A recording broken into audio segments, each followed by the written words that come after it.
Hello, everybody. Welcome to this episode of Sunday Messages. We are doing a PTA episode today, except there are no prayers this week. It's been awfully quiet over here in Prayerland. So I do have some interesting advice column submissions, and I say interesting only because they're all about moms. They're all about mother issues, and it's really interesting that you guys are all anchored into the same frequency with this, because it's as if the advice column was all adjusted to, we're going to talk about moms this week. So I am going to discuss all of these and unpack them, and then we will pull some tarot cards for the week and wrap up. A quick housekeeping item. I want to remind all of you to sign up for my newsletter if you're not already. Couple things about that. If you want to stay up to date with the master classes that I have upcoming, the sales that I'm going to be having, I have a sale coming up here soon. If you are interested in joining the next round of Eden, there's a lot coming up. I'm creating a wait list for Eden for this next round starting in January. And so if you want to stay notified on when all of these things are happening, get on my newsletter. It gets delivered to you every Sunday. It makes everything super easy. I send you all of the links, and you get a tarot reading every single Sunday from yours truly. So I just wanted to remind you that that's available to you. And my newsletter is one of my favorite things to create, honestly. And I get a lot of good feedback on it. So it's super fun for me to write to you every week. The link will be in the description box or the show notes, depending on where you're listening to this, or you can go to onyxhealing.com and it's on the homepage as soon as you're there. So those are a few ways for you to sign up if you feel called to. Okay, let's move into the advice column. The first submission is anonymous, and I completely understand why. And here it is. I hate my mother. She is nothing but a narcissistic abuser, and I hold so much anger and hatred that I can't express to her because it's not safe. How do I deal with these emotions when I can't confront her about them? The first thing that I want to mention with all of this is you never, ever, ever need an abuser to hear you in order to heal. Okay, that's a really key piece that I want everyone to understand. You can absolutely heal, move forward, discharge the energy from your body.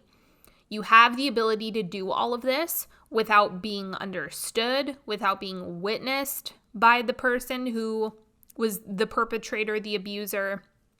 You do not need them. So this means that you actually have way more power than you realize. You do not need her. You do not need her to see you or hear you or understand. You do not need her to change. You do not need her at all in order to get yourself into balance and into a better state for yourself.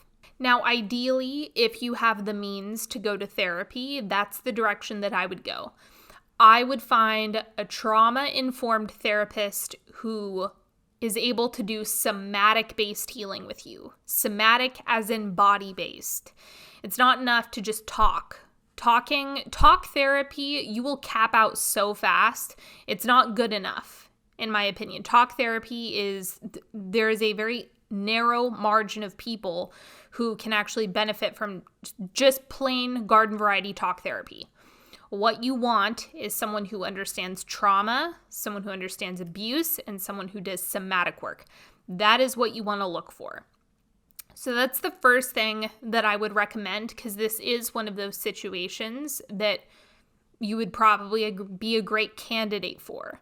If you don't have the means to go to a therapist, then what I would say is for this time of healing, again, I'm not telling you what to do with your relationship with your mother, but assuming she's dangerous, you've got to get some space. You've got to get some distance. Well, I don't care what that means. I'm only focusing on you and your well-being. So if that means going no contact, blocking, staying far, far, far away, getting away from her and all of the stuff that goes along with her, so you can create an incubation chamber for yourself where you can heal. That's my best suggestion. And then in that incubation chamber, I would just focus on regulating your nervous system. That is the only thing that I would do. Focus on regulating, learning how to regulate your nervous system, tripling down on nervous system activities, shaking, dancing, chewing gum, listening to soothing music. I mean, there's gobs and gobs and gobs of tools for nervous system regulation. Breath work is huge. There's infinite resources. You can do a little bit of Googling and get the answers that you need and get some activities under your belt. So that is like the free, quick and dirty version of how I would do this. But the thing is, if you're not consistent, it won't work. You have to understand that you are rewiring your brain and you are rewiring your nervous system. And that takes time and it takes a lot of consistency. So you can't do it haphazardly and expect results. So if you are serious about healing, then you need to be serious in your consistency and dedication to those activities. So I just want to be really firm on that, because I get some people who leave comments or send me messages like, I'm doing nervous system activities, but I'm not seeing any improvements. And I'm like, okay, well, how often are you doing them? I'm not really consistent. Okay, then you can't say they don't work. You have to, the only way that they will work is if you're consistent. So that's why I'm throwing that out there, because it does require a lot of personal focus, personal devotion to stay up with the activities if you don't have someone holding you accountable and checking in with you every week. So that's why I went on that big spiel, is just to understand that you're going to have to hold yourself and devote to it yourself and just be really intentional with it by yourself. So, and of course, it can be done.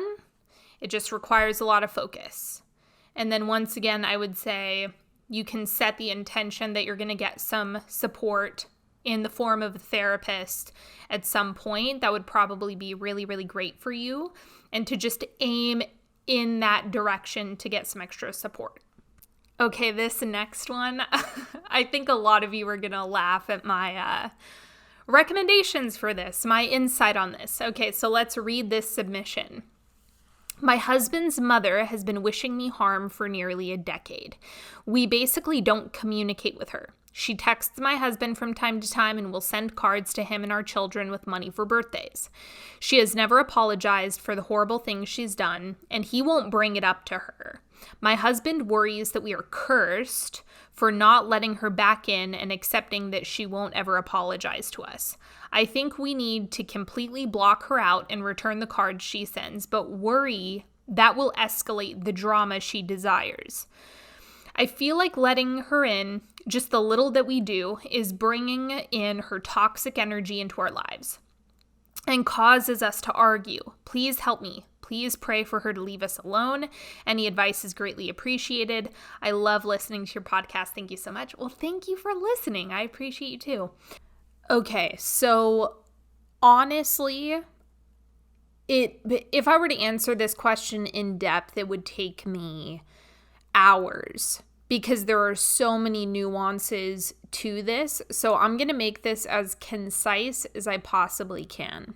The first thing that I want to mention is that your husband is probably correct in that initiating a conflict with her is not going to pan out the way you want it to, or trying to get an apology from her. I mean, good luck with all of that. That's a complete and utter waste of your energy. So I wouldn't even go into that territory.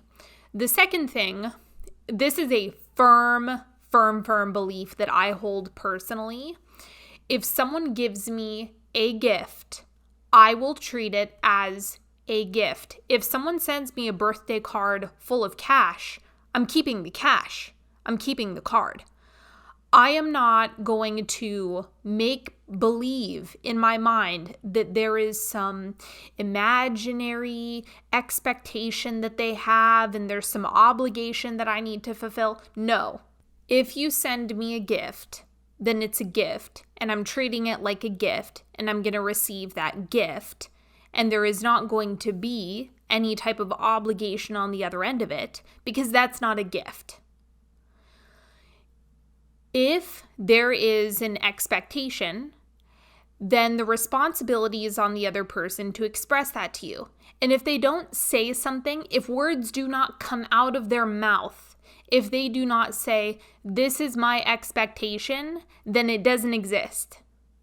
And I am hardcore about that boundary. If your expectations are unspoken, too bad.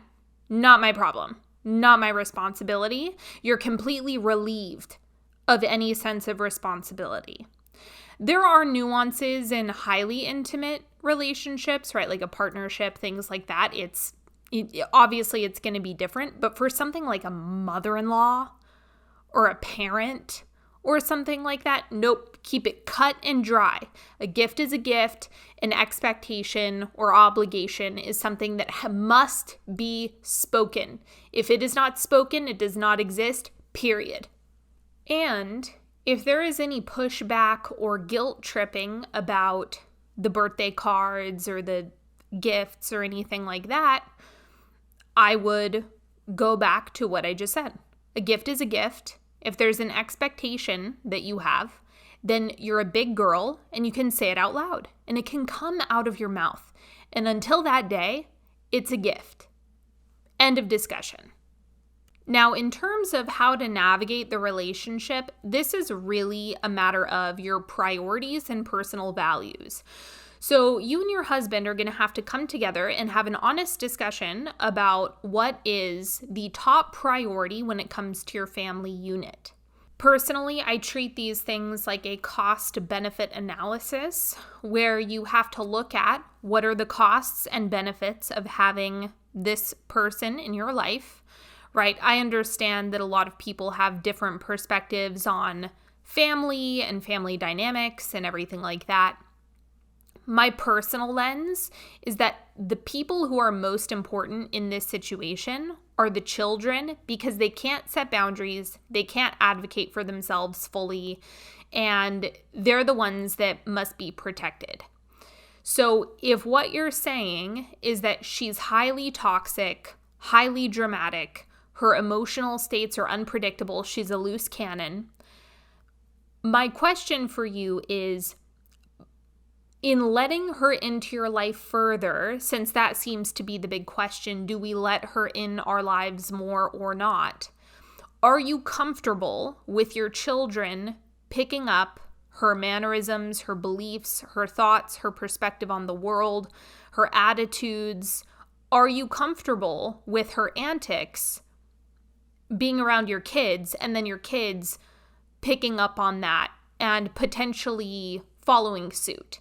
Because children are sponges, so that is the risk that you're taking by allowing toxic, dysfunctional people around them. I'm not saying that you can shield them from every negative person that exists on the planet, but if the question is, should we let her in a significant capacity? Is this someone that we should allow our kids to be around on a regular basis?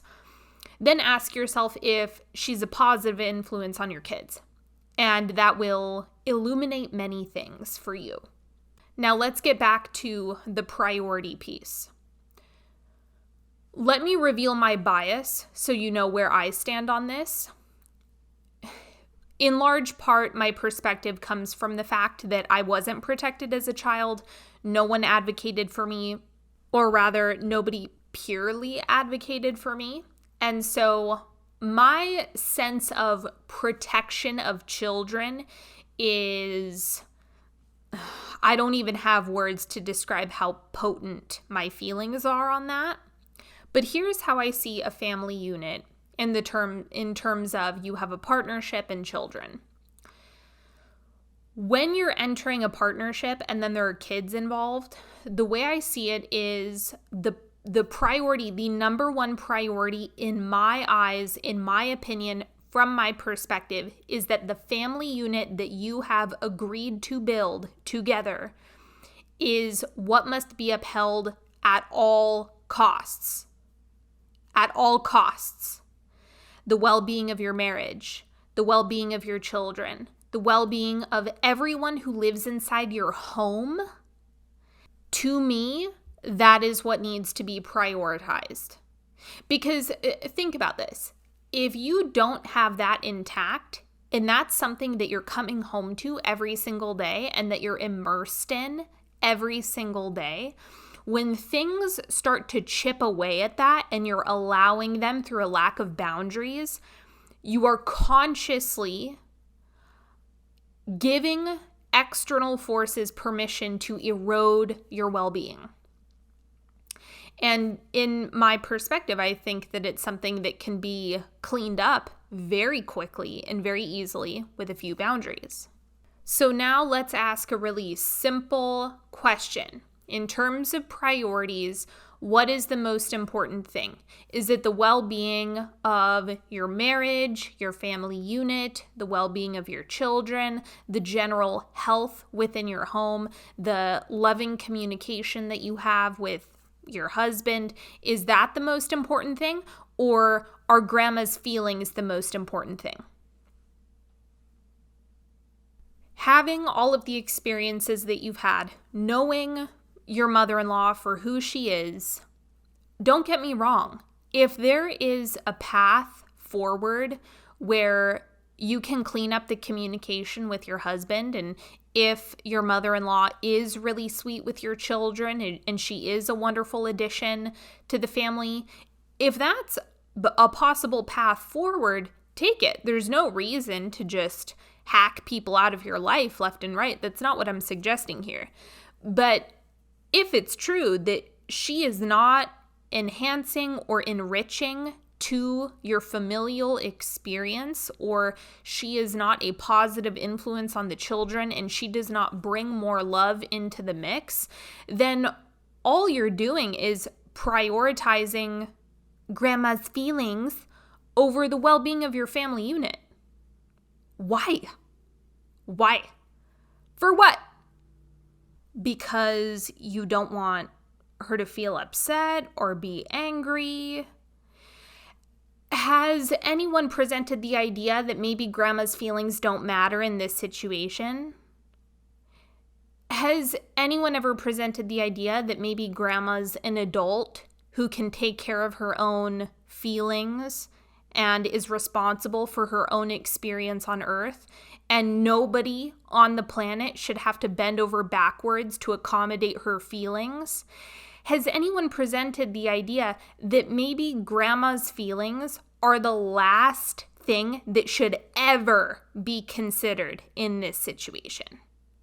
And if grandma's feelings are the absolute last thing that matter, how are you making decisions from that place? That's really what I want to know. But again, keep in mind, my bias is such that if anyone externally threatened the well-being of my family unit, I will sacrifice you personally. You will get cut out of my life so fast it will knock you into next Tuesday. I am not joking. Because the way I see it is, it's absolutely inexcusable for me to just say, oh, I'm scared of setting boundaries. Oh, meanwhile, the well-being of my home life is eroding. Absolutely not. No, never. Children, marriage, happy home, happy life. If there is truly a willingness to allow other people's feelings or your mother's antics to interfere to the point where it's eroding your family unit, then just own the reality of the priorities. Say it out loud. Mom's feelings matter more than my family unit. If that's true for you, then just say it out loud. Own it fully. Own that priority fully. Don't deny it. Don't hide from it. Like, really be clear with what you're doing and what your focus is.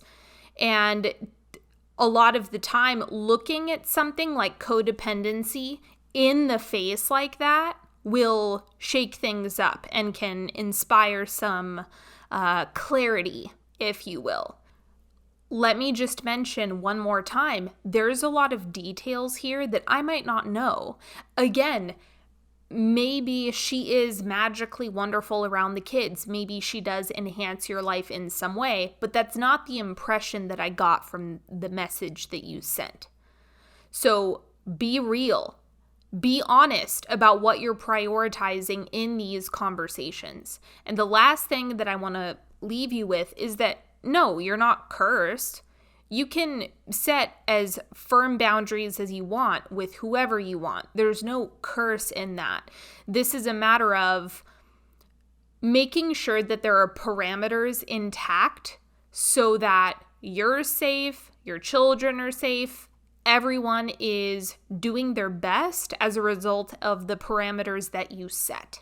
And that's really what boundaries are about. It's not about punishing people or being mean or anything like that. It's literally boundaries are put in place to enhance the quality of life and quality of relationships that you experience. And that also includes setting boundaries with people that you love. So if you're identifying, the lack of boundaries here is really taxing us, this is really causing damage, it's causing harm, then once you bring consciousness to that situation, that's when the excuses have to stop. You have to stop arguing for why you can't set boundaries and just own what needs to be done, whatever that looks like. So again, I don't know what the path or what the exact remedy is going to be. Just keep in mind, you can set boundaries with whoever you want, in whatever capacity that you want. And boundaries are something that we have to support us and enhance our lives. That's it. That's really all this is about, is the well-being of everyone in your family. That's the big focus, the big question, the big thing that is at play here. So remember, all of this has a solution. There's many paths to getting to where you want to go. There's a lot of gray area for you to play in here. It's not all or nothing necessarily, unless it's a really extreme situation. And you can absolutely find something that works for you. Just make sure you're anchored into your priorities and your values and what really matters here. Okay, let's move on to this third submission. When you have a toxic, abusive mother, how do you manage maintaining a relationship with her when contact is nothing but draining, upsetting, and usually triggering? I don't want to write her out of my life, but she refuses to respect the boundaries I've established and constantly tries to pull me back down to her level. It's to the point now that I dread all contact with her because she immediately drops me into my nervous system. Okay, the immediate question that I have is, if you're actually setting boundaries, like real boundaries where if you cross this line, this is going to be the consequence of you crossing this line. If you're just saying, don't do that, I don't like it when you do that, that's half of a boundary. A full boundary has a consequence. Like, if you continue to do this, there's going to be an effect that has, and I'm going to uphold it. That's the boundary part. So if she can just come in and there's no consequence, there's no effect to her violating your boundaries, then you didn't actually set a boundary. You just said, I don't like it when you do that. So the thing is, you will not be respected if you're bluffing. So that's the other piece of this. If you set a full boundary, but then you're not following through, well, you're not going to be respected because you're not actually holding yourself to the commitment. Depending on what the boundary is, you have to allow her the opportunity to choose her fate. So let's say there's a particular topic that she brings up all the time that you don't want to discuss, that you're not comfortable discussing with her, and you really don't want to communicate about it. So you set a boundary and you say, I've expressed to you that I don't appreciate this conversation and I'm not interested in having it. If this continues, then I'm going to get off the phone with you as soon as you bring it up.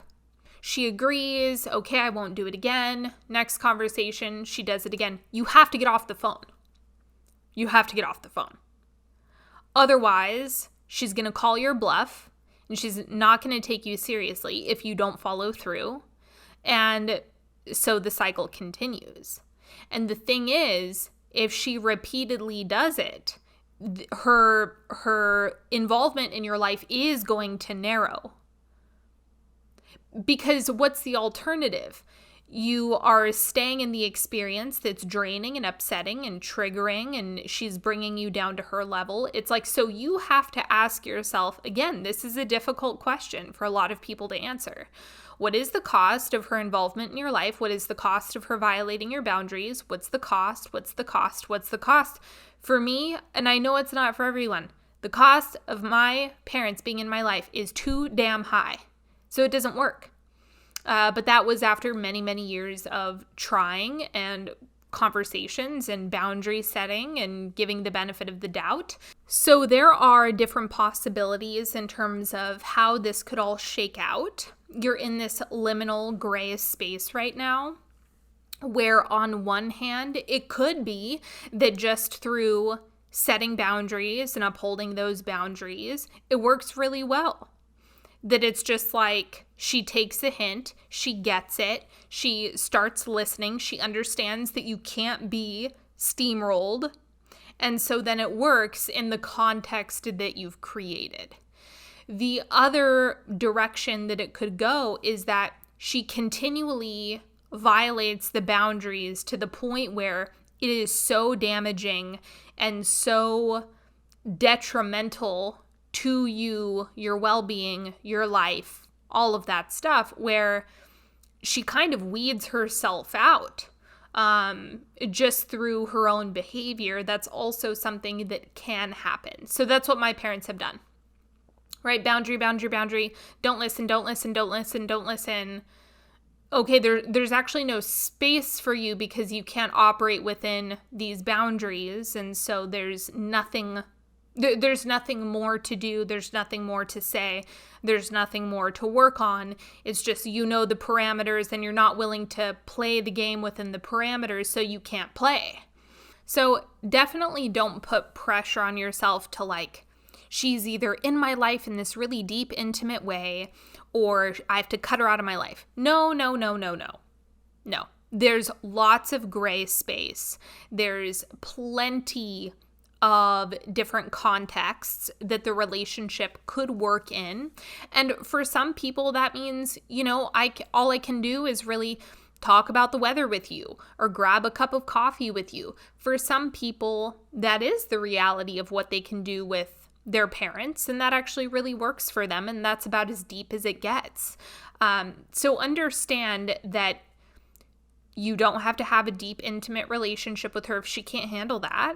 And you don't have to necessarily cut her out of your life unless the cost ends up revealing to be too costly and too taxing on you for that to actually be enhancing to your life. As an adult, your parents' involvement in your life is a privilege for them.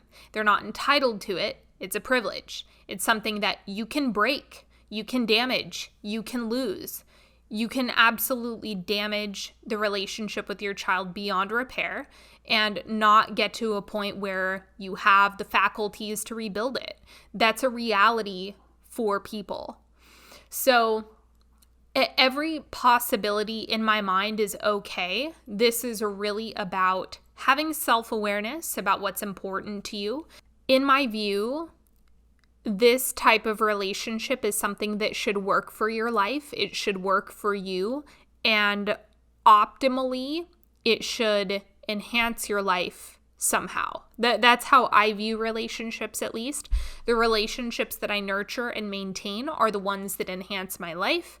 I give to them, I invest in them, they invest in me, they give to me. There's a reciprocity, there's an exchange that allows the relationship to stay in a healthy balance, even if that's something that's very light and casual.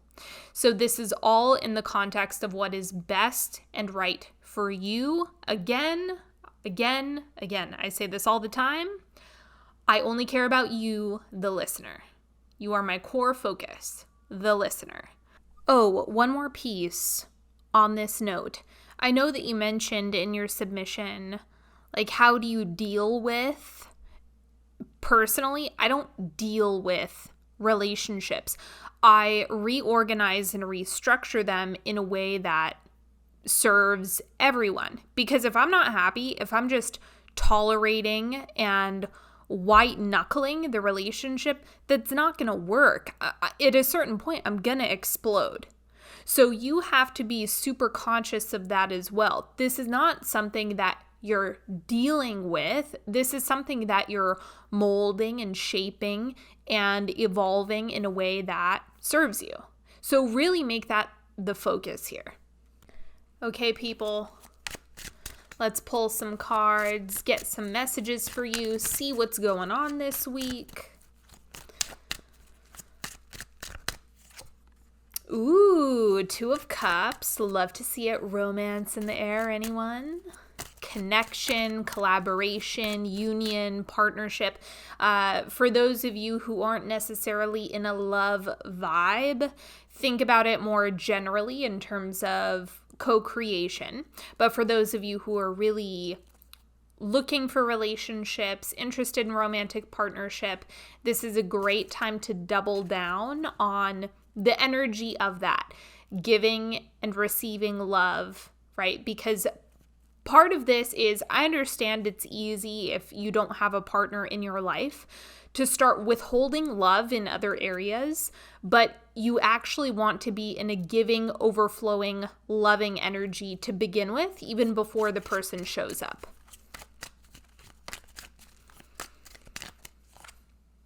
Then we have the Devil.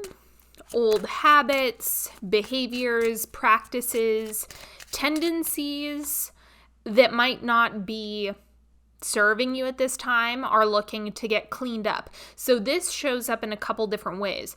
One, it's through awareness. So you're going to be conscious of these things as they come up, like, oh, I'm really feeling tempted to do this, or I'm really feeling like I want to fall into that old thought pattern. There's a level of it has to come up in order for you to see it. And then from there, you can reposition yourself. The other way that I'm getting some like self-sabotage pictures showing up. So just be conscious of that as well. It's kind of like, if you know better, that means you can do better. So don't think that you're a victim of your own mind. You're not. You're the boss. You're in charge. And so you want to start treating it that way. And then the last card that we have is the Eight of Swords. There's an element of you're not going to see the full picture of what's going on. I'm getting with the Two of Cups, the Devil, and then the Eight of Swords, like as its own storyline. I'm seeing that you're actually getting into an energetic state for more connections. So that's what wants to come in. More relationships, more collaborators, more friends, more potential partners, or maybe there is someone that has been warming up and has been coming into your field romantically, whatever. But you want to have the opportunity to work out the bugs. So there isn't going to be full completion. This is something that's still in the oven, metaphorically, but you want to work out any of those thought patterns or negative beliefs or little energetic things that could be harmful. You want those to come up and out, reorganize them, and then move forward. So this is a week of refinement, and it's also going to be a week of deeper clarity, knowing yourself, and meeting your shadow with tenderness. Okay, so one more piece, don't beat yourself up this week. I mean, I would say never beat yourself up, but particularly as you're having awareness of this, you don't want to go into, oh, I suck at this. I'm never going to figure it out. This isn't going to work. I can't do this. You don't want to generate momentum in that direction. So just understand this is a part of the process. And the odds are you're going to have a lot of things in the future that you want to clean up as well. This isn't the end of the story. So give yourself some grace, give yourself some space, some room to breathe, and you're going to do great, sweetie, I promise. So this is not the end of the story. This is only the beginning. That's what the Eight of Swords is really reminding you of. There's an emphasis on the blind element of this, being blindfolded. So just understand that there's a lot more to come. Don't make any final calls this week. There's a lot more on the other side of this. You're just nesting, preparing, getting yourself ready to receive. Okay, everybody, that is all that I have for you this week. Thank you so much for hanging out with me. Stay tuned for other episodes. Make sure you subscribe, you share with friends if you think this could help them in any way, shape, or form. If you need to submit a prayer or you would like to submit a segment for the advice column, please do so. All of the links to classes, working with me, if you want to donate, all of that good stuff is in the description box or the show notes, depending on where you're listening to this. I love you all so much, and I will talk to you later. Have a good one, everybody. Bye-bye. Bye-bye. Bye-bye.